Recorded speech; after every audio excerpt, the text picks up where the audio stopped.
فصل سوم قلعه حیوانات.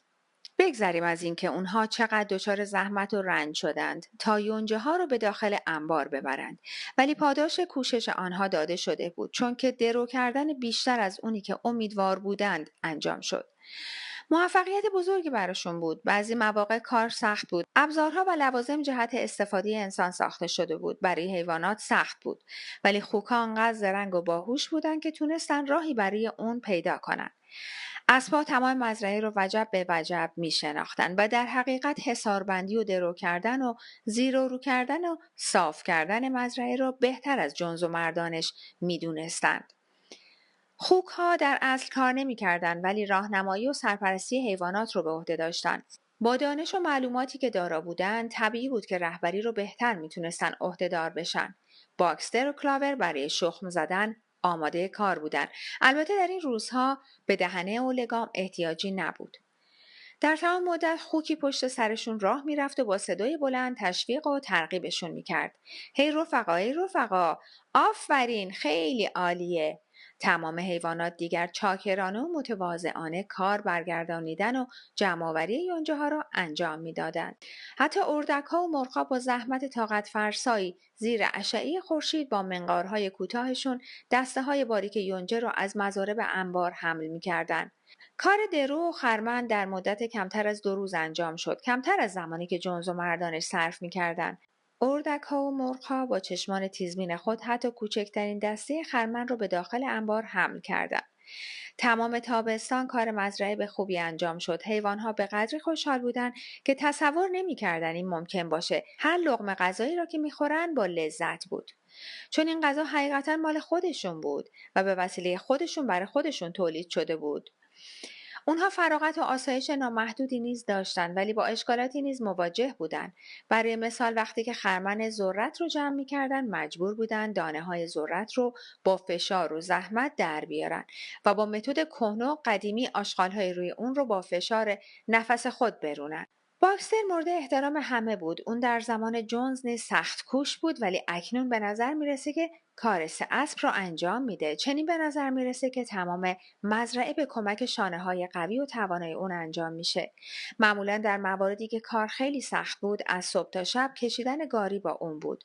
اون با یکی از جوجه خروس‌ها قرار گذاشته بود که صبحها اون رو نیم ساعت زودتر از دیگران بیدار کنه و این عمل داوطلبانه او پیش از اینکه کارهای برنامه‌ریزی شده شروع بشه بسیار مورد نیاز بود. جواب اون به هر مشکل و مسئله شعار شخصی بود که میگفت من سخت‌تر کار میکنم، ولی هر کس به اندازه ظرفیت بدنی خودش کار نمیکرد. برای مثال اردک‌ها و مرغ‌ها از دانه‌ها و حبوبات پراکنده در سطح مزرعه حدود 5 پیمانه جمع‌آوری کردند. کسی نه غرغر می‌کرد و نه می‌دزدید.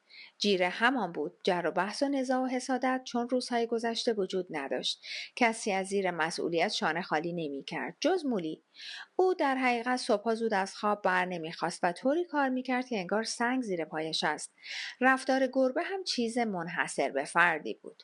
به زودی دریافته شد زمانی که کاری میبایست انجام شود گربه پیدایش نمی شود. اون ساعتها غیبش میزد و درست هنگام خوردن غذا ظاهر میگشت. یا بعد از ظهرها که کار تمام میشد پیدایش میشد.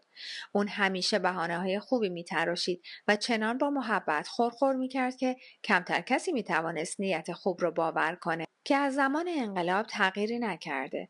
او کارهاش رو با همان شدت و خیره‌سری زمان جونز انجام میداد. نه از زیر کار در میرفت و نه داوطلب کار اضافی میشد. درباره انقلاب و نتایج آن عقیده به خصوصی نداشت. وقتی که از اون میپرسیدن که آیا از زمانی که جونز رفته خوشحال نیستی، فقط میگفت خرها عمر طولانی دارن. آیا هیچ کدام از شما خری را دیدین که مرده باشه؟ دیگران از جواب پر از راز و رمز اون راضی و خوشنود بودند. یکی از روزهای یکشنبه کار نبود. صبحانه 1 ساعت از وقت معمولی دیر صرف شد و بعد از صبحانه تشریفات و آیینی رو به جا آوردن که هر هفته بدون استثنا انجام میشد. آینه به اهتزاز آوردن پرچم. اسنوبال در انباری از وسایل خانم جون سفره‌ای رو پیدا کرد و روی اون رو با رنگ سفید با تصویر یک شاخ و یک سم نقش انداخته بود. بالا رفتن پرچم در مزرعه هر یک شنبه صبح بایستی اسنوبال در این مورد توضیح داد که رنگ سبز نشان دهنده مزارع سرسبزه و شاخ و سم نشانگر جمهوری آینده حیوانات. بعد از مراسم برافراشتن پرچم، همگی حیوانات جهت شرکت در جلسه طویله بزرگ به طرز منظم وارد طویله شدند. در این جلسه کارهای هفته آینده و طرح حل مشکلات اونها مورد بحث قرار می گرفت. حیوانات دیگر می دونستن که چگونه رأی بدن، ولی در مورد خودشون قادر به تصمیم گیری نبودن.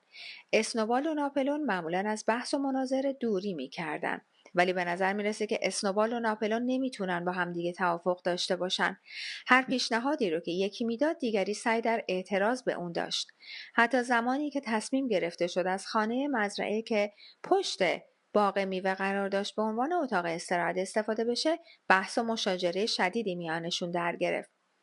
معمولا جلسه ها با سرود جانوران سرزمین ما به پایان می رسید و بعد از ظهرها اختصاص به تفریح و گردش داشت. خوک‌ها از انباری به عنوان مرکز فرماندهی استفاده می کردن. اسنوبال همچنین خودش رو با سازمان دادن به حیوانات و تشکیل کمیته حیوانات سرگرم ساخته بود. اون در این اقدام ثابت قدم و خستگی ناپذیر بود. اون برای مرغ‌ها کمیته تولید تخم مرغ رو تشکیل داد. پیمان دم تمیزها را برای گاوها و کمیته تعلیم و تربیت رفقای وحشی را برای موشها و خرگوشها، تحرک در پشمای سفید را برای گوسفندان و بسیار دیگر از تشکیلات من جمله تشکیل کلاس‌های خواندن و نوشتن. با تمام این بسیاری از موارد ناقص بود. مثلا کوشش برای اهلی و رام کردن حیوانات وحشی به زودی برچیده شد. گربه در کمیته تعلیم و تربیت استخدام شد و برای چند روز فعالیت‌هایی کرد. او رو یک روز دیده بودند که لب بام نشست و چند گنجشک که از دسترسش به دور بودن مشغول صحبت بود. اون با اونها میگفت که دیگه تمام حیوانات رفقای هم هستن و هر گنجشکی مایل باشه میتونه روی پنجه اون بشینه. ولی گنجشکا پیشنهاد اون رو قبول نکرده و فاصله خودشون رو همچنان با اون حفظ کردن. تشکیل کلاس‌های خواندن و نوشتن به هر حال موفقیت بزرگی برای فصل پاییز بیشتر حیوانات مزرعه باسواد بود. خوک‌ها خواندن و نوشتن را کاملا یاد گرفته بودند.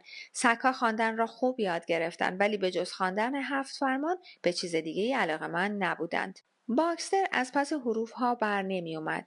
3 حرف اول رو میگفت، پاهای بزرگش رو به زمین میزد، گوشهاش رو به عقب میداد، کاکلش رو به تکان در می آورد و با تمام قوا سعی میکرد حرف 4 رو به یاد بیاره.